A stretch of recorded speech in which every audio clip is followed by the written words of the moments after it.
更半夜的，你来我这儿干嘛？哎，干什么你？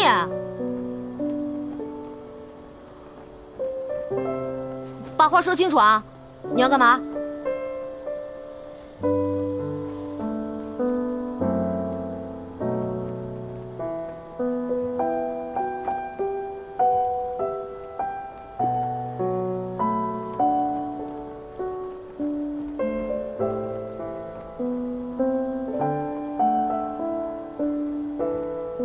今日我来是想告诉你，那日江氏的事情我已查明。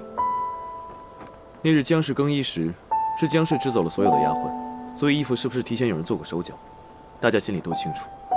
你现在知道这件事情不是我做的了？此事过后不久，我便猜到其中可能有蹊跷，只怪我一时太过鲁莽，对不起。对不起，你知不知道这件事情我比窦娥还冤？所有人都以为是我干的。此事是委屈你了，不过我希望到此为止。你有一颗想保护小三儿的心，我理解。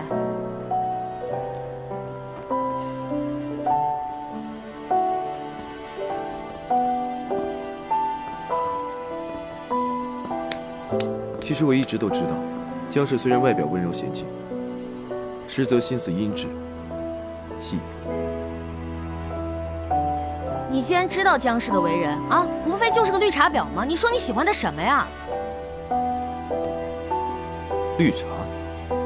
绿茶就是指那些清新脱俗、长发飘飘，在人前装的纯天然、无公害、岁月静好的样子，实际上呢，却是多愁善感、多病多灾、善于心计的女人。我自幼便与她亲近些，她性情温婉体贴，与我十分相投。唉，想当年，围在哥身边的绿茶婊也是数不胜数啊。